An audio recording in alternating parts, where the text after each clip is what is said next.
marginal bit of testosterone. You might have to mine deep for that. But yes, here we are, back again, me surfing another tide of estrogen. Couldn't be happier. It's Saturday. We'll soon be able to eat indoors without rugging up in a gilet and something with a fake fur trim. I cannot wait. The people in my local have been sat trembling, bless them. Actually, we've been blessed, haven't we, for good weather for the watering holes, al fresco. But the local watering hole I did pop by the other night, and of course it's like a loose 7:30 and the sun's no longer with us. And people are clutching onto these pints and, you know, their stems and just shaking, shivering, but they are determined to style it out. And Dee and I managed to have lunch yesterday, and we were outside inside, weren't we? Because they got heaters, and they'd put a canopy over, and it was really warm. Yeah, it was lovely. Yeah, we had lovely meze. Yeah, if you can get away with it, my love. Well, Linda always puts on a lovely spread, Dee. I'm not surprised you had a great meze. So it's but I told you before, didn't I? My local, I'm very environmentally friendly, so won't have heaters. The closest local, so we just sort of sit there rugged up. But it's been brilliant. The real rub has been trying to keep Mother out of the pub. I mean, give her an excuse to leave the house now. You know, all of 83, soon to be 84, and she's down there. That is brilliant. That's brilliant. She's had both her vaccinations, hasn't she? Now she has. Do you know? Someone asked me the other day whether I'd had both. I think I know the quarantine has taken its toll, girls, but this is not bad. 51. How bless you. Have you had one though? Have you had the first one? Yeah, I have, Linda, darling. Yeah. Thank you for asking. And were you ill? Very lucky. No, I wasn't, sweetheart. And I know you've had a rough time with this, you know, first time round, you and Sam. But no, I just felt a little bit sleepy. Sort of drifted off in the mid-morning as opposed to my normal disco nap in the afternoon. And I literally in here as well, just drifting off watching repeats of Desperate Housewives on Disney Star.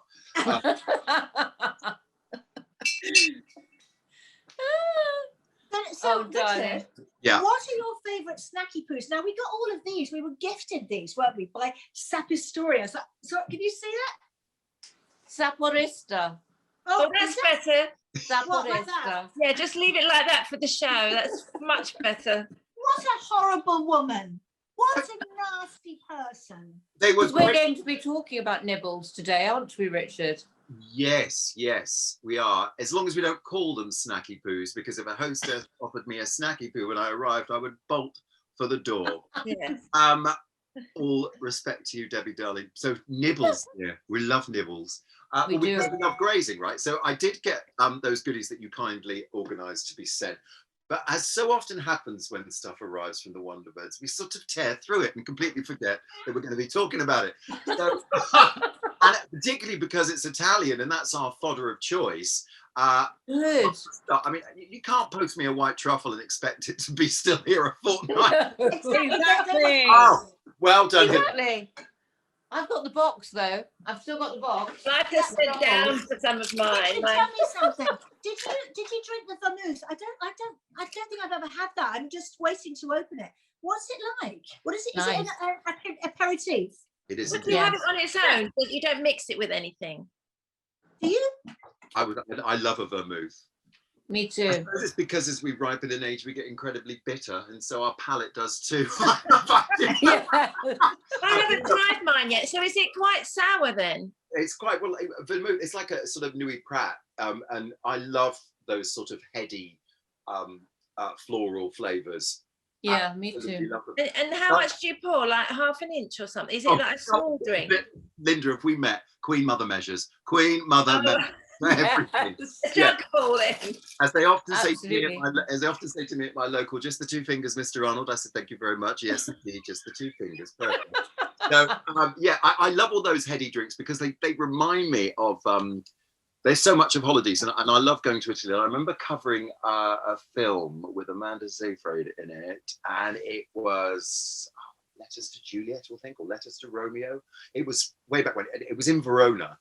And I remember seeing all these Italian men. This is before sort of Aperol became a thing over here. And all these Italian men, you know, looking very swarthy and sophisticated. You know how everyone loves to promenade in the sort of late afternoons, early evenings in Italy.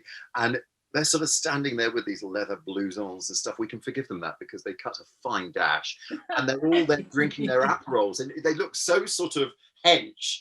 but they're drinking Aperol, obviously, in a proper glass and stuff. And I'd never had Aperol before that. So we're talking, it must be about 8-9 years ago.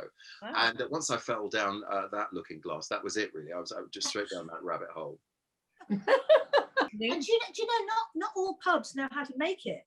I mean, it's quite specialised, isn't it, Aperol? Well, it's on. What's in it then? What's in it? App now. Aperol spritz. It's the Aperol. It's a little bit this orange liqueur, isn't it? With do you have it with tonic or is it with soda? A dash of soda water and a little bit of prosecco. Right. With the Aperol, and then a dash of soda water at the top. But it's when you go to your local now and you see things like even espresso martinis on tap, and you think, oh, I think this drink could possibly be over now. I think we might have reached peak Aperol and peak espresso martinis. You know what I mean? So last year. I don't know about you ladies, but I'm going to bring back cider and baby sham this summer. Come on, baby sham. Yes. Whatever happened to baby sham? I used to love that. I was a baby sham girl for a while. Oh, were you? And I was the Big D peanuts where you pulled the peanuts off. I like these. These in the little box with pistachio nuts. Oh my God. I absolutely love pistachio nuts. They're peppers with cheese. They're nice. These are really lovely. Yeah. What's your favourite nibbles then, Richard? Is it Italian? It is Italian. I do love. I'm very fond of a sun-dried tomato. In fact, during lockdown, I would mock up what I would like to describe as an unctuous pasta sauce, and just obviously chop up your celery. How long have we got? Chop up your celery, chop up your onions, chop up some chilies, chop up your garlics, fry that up a bit, carrots as well, all, very finely chopped. And then it's the simplest thing. You just throw in some tins of tomatoes, let that simmer down a bit, a little bit of red wine, throw in some olives, basil and parmesan on top. Absolutely delicious. And it's good sort of what I like to call peasant fodder. And I was living on it. And I've actually knocked out with some friends this weekend, but I'm going to do a sort of Sicilian twist on it and put some sardines through it, just a tin of sardines. And it's so cheap, but it goes such a long way. That sounds amazing. It's healthy too, isn't it? It's healthy for you. Yeah, and if you put sun-dried tomatoes through it as well, it's very, very rich, and you don't actually need a lot of it. Wow, I'm going to grab that recipe. What's that, Hilary? This was in the hamper. Yeah, they're lovely. Those. Yeah, I love those. These would go in your recipe, they are nice. I think. Yeah. These could go where? Richard's just been telling us about a recipe that was his go-to during lockdown. It still is. Yeah. This is what confuses me. This is something weird in here because this is called alapaccio or something. Alcapaccio? Artichoke. It's artichoke. Artichoke. Again, another lovely meal. You can just spoon that in your spaghetti, whip it around like a bit of pesto. Bob's your uncle and Fanny's your aunt. Oh. Perfect. I love that expression. I do. Richard, Bob's your uncle. Fanny's your aunt, my mother used to say. As a glad eye and honorary Wonderbird this week on the show, has Debbie Arnold been sat with that loo roll behind her the entire time? Yeah, it's not a loo roll. It's a dog. Look. It's a doggy. Linda will like this because it's a dachshund. Yeah, it's a little Look, dachshund. and you take its faces. Absolutely brilliant. And it's kitchen roll, right? Yeah, it's product placement, that's called. Welcome to Wonderbirds, Hills. And so this is too. These are, Richard, are you an olive fan? Yes, very much so. You won't believe your luck. These are sensational, and I'm not just saying it. I am hooked on these already. I've had 3. That's me done. Oh, 4 of them in your mouth now.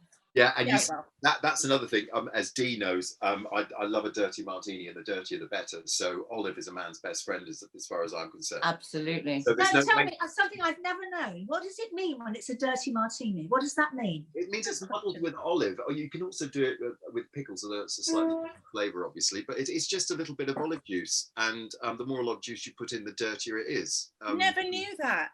No. Yeah. They use that term, don't they, in filming? It's a dirty shot. And what's he talking about?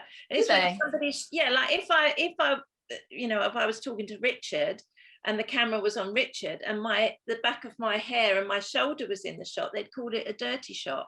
And what would I say to Linda? Linda, I would say, get out of my light. Get out of my light. Out of my dressing room. Get out of my light. Get out of my light. Get out of my life. Oh, darling, I can't wait to sit in your lovely garden. He has a full-size picture of himself in his dressing room. Yeah, Linda, the girls know that. And do you know what? It was painted by a fan. Hilary, do not listen to a word they say. Anyone would think she had an ego on her.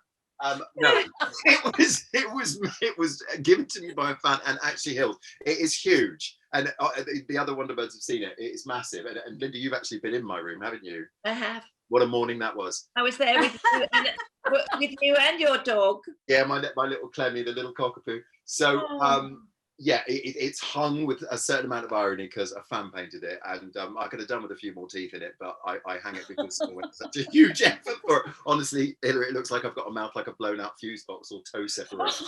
but I love it. I love it, and it's probably probably in my entire career of 50 years, man and boy. I think I've probably had about 4 pieces of fan art that I could A, show my mother, and B, actually hang in the dressing room. Oh, ladies, how I've missed. Actually, last time I was on, Hilary, we all had to do a portrait of Richard. Oh yes, and yours was the best, wasn't it, Linda? It was by far. It was very good, Hilary. Again, I didn't set the agenda for that. You're going to come away thinking I'm a terrible person. I'm fascinated. I'll have to go back on the YouTube clips and watch that then, because I've probably got mine on here, so I think I sent it to Richard. You did. Was this just a sketch, a pencil sketch? It was a task to do. I can't even remember what we did now. I mean, Hilary, you're agreed. I mean, the girls now have been through a lot. It's been a very, very long and winding road, this lockdown. I'm chatting every Saturday morning. And I missed Richard so much when he wasn't there one week that I got a life-size model of him, didn't I? Debbie, honestly, I didn't think it was possible for me to blush at all now, but I am. Let me just turn this oil heater off and I'm sure it'll go away. little bit flushed in the den today. So I think it's a great way to spend Saturday morning. It's not bad. Even better than that, Hilary, it's almost time for what we call on WonderBirds a refreshing beverage, just for our nerves. So I think it's time we pop to cork, and same time next week. Yes, please. I love you girls. See you next week. We won't be here, will we, Hilary? No, I will, sadly, Richard. You can't get rid of me or Dee. Or me. No, I'll be watching. Yeah, we'll be watching. Oh, darn. Is there somebody at the door, Richard? Oh yes, it's round about this time normally that I ask my partner to knock on the door, Hilary, so I can bail completely. Still nothing. What's going on?